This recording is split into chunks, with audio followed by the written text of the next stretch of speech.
So I don't know if you guys can actually see or not. I know she's kind of blocked off because of the mic, but over there is Sabriel, and she is eating a bowl of dog food. My cat eats dog food. My dog eats cat food. Nothing makes sense anymore. So this is going to be a real quick and easy lesson, hopefully, because as you can hear, my nose is all kind of messed up right now. Spring hit, and what you can't see also is right outside of that door there. There's a great big tree in my front yard, and right now it is covered in these beautiful white flowers. But the problem with that is that I went to bed on Friday night and had windows open. As you guys know, the weather was beautiful. And I woke up on Saturday and could not breathe through my nose. So allergy season is officially here. And at least for me, it gets worse and worse every year. I'm definitely allergic to something that's in the air right now. And I'm also covered in cat hair. Right, anyways, distractions aside, I wanted to take a look at John 8:58. Because this is just a quick and fun verse that is further evidence for the deity of the Son. So we began our discussion of the doctrine of the Trinity by talking about the evidence that we see within the New Testament that the authors of various books understood that there is only one true God, but that Jesus was God. So we took a look at some of that evidence. I like I said, I personally I love just about any verse that deals with Jesus in that way. It's really cool to dive into the text and see evidence like that. But what I often hear is people saying, oh, well, you don't actually have any verses of Jesus saying, I am God. And I demonstrated rather clearly that at the end of the book of Revelation, yeah, we do. Jesus calls himself the Alpha and the Omega, the beginning and the end, which is a direct comparison to just about everything that's said in Isaiah 43 through 45, where Yahweh calls himself the beginning and the end. So Jesus, at the end of Revelation, makes that claim very clear. But there's another instance that I did not have time to point out on Wednesday that I absolutely love, and it is John 8:58. So to give you the background of this, if you really want all of the background, read through all of John chapter 8. But Jesus is in like a conversation with the Pharisees, debating with them, arguing with them, whatever you want to call it, as was his normal case. And so they're accusing him of being demon-possessed, starting in John 8:48.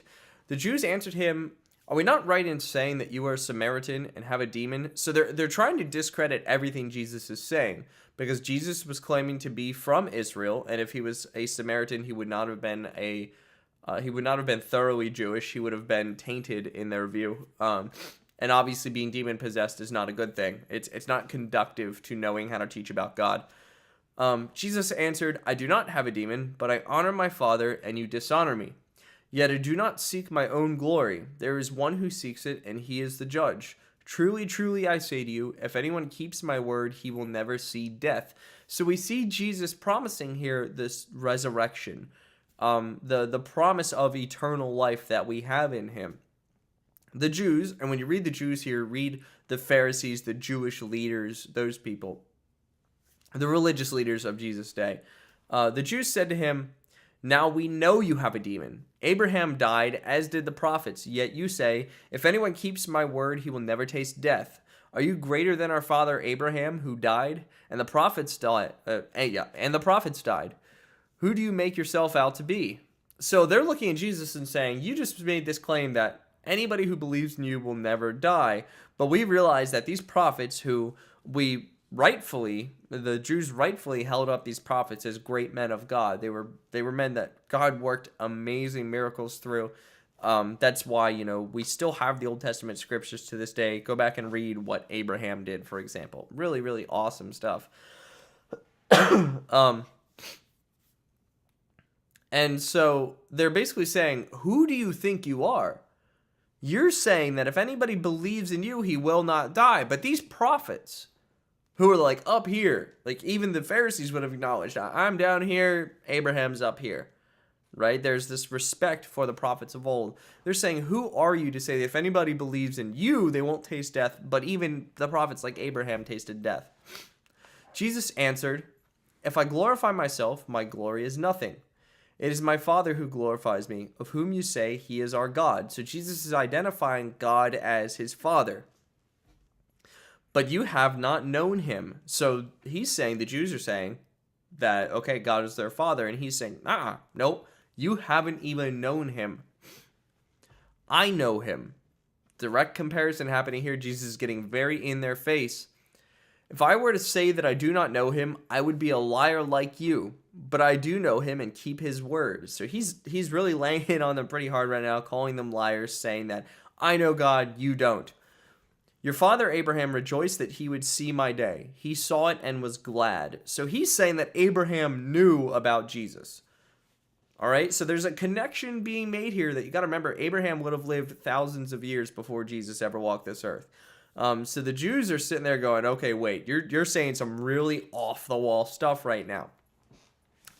Verse 57, so the Jews said to him, you are not yet 50 years old, and have you seen Abraham? And Jesus said to them, truly, truly, I say to you, before Abraham was, I am. So they picked up stones to throw at him, but Jesus hid himself and went out of the temple. There's something really cool that happens there that we need to take into consideration. They picked up stones to throw at him. What they were attempting to do was not just to be like, this guy's being mean, I'm going to throw some rocks at him or something like that. They wanted to kill him. They wanted to put him to death. They wanted to stone him to death. Why? Why not go find a Roman with a sword? Why not go get your own sword? What's going on here? Because they understood what Jesus was saying. And they understood that Jesus was claiming to be God. And they would call that blasphemy. And as per the Old Testament law, if anybody were to blaspheme in that way, they were to be put to death by stoning. So the Jews are saying, oh, no. You just made a claim to deity that, and let's be fair about this. If Jesus were only a human, it would have been punishable by death. They would have put him to death and we would have moved on and everything would have been great because justice would have been served. But obviously that's not the case. So now the next question that we need to ask is, well, okay, why is Jesus or let me rephrase it.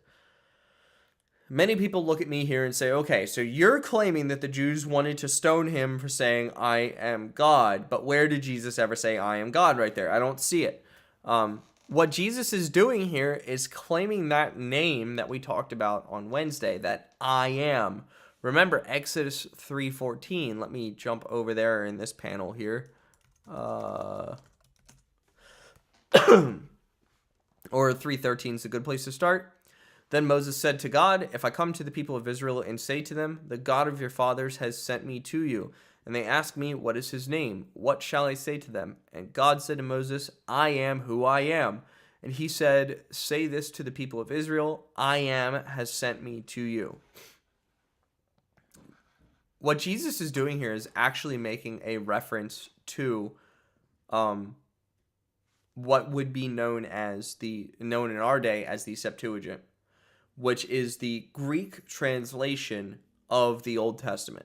And the reason that's, or let me rephrase it, it's John writing about Jesus' words. Jesus quoted from the Septuagint on numerous occasions. So there's different things that we could look at there with, like, did Jesus speak Greek or something like that? Like, it's worth looking into. But what is happening here in the text of John 8:58 is that John, quoting Jesus, is making it very obvious what Jesus said. Because in the Greek translation of excuse me, in the Greek translation of Exodus 3:14, I am has sent me to you, the Greek words there are ego eimi. And you can pull that up if you care to try to look through this box right here. The important words would be ego eimi right here. As I've said before, I don't actually speak Greek, so I know enough that I can say, oh, there's ego eimi. I know that that's in the text. And then that would have been the same words that were used in John 8:58. Before Abraham was, ego eimi, I am. So Jesus is very clearly identifying himself with the same identifier that Yahweh used in the Old Testament. So Jesus is making the claim, yeah, that's me. That I am that is mentioned in, that name, yeah, that's me. And the Pharisees, the Jews, understood exactly what he meant by that. They picked up stones to kill him because, like I said, if he were a mere human, that would have been blasphemy and punishable by death. But obviously, we see Jesus' death, burial, resurrection. The resurrection especially proves that Jesus was not a mere human, and therefore it was not blasphemy, because if that had been the case, God would have just left him dead. There's another person that fell under God's judgment, but instead God raised him from the dead, showing us that this Jesus who walked around saying things like ego eimi is actually who he says he is. So there you have it, another real quick example of Jesus testifying to his own divinity. One of my favorites. I hope this has been helpful, educational, all those things. Sorry my voice sounds so weird right now. And I will talk to you whenever next time is.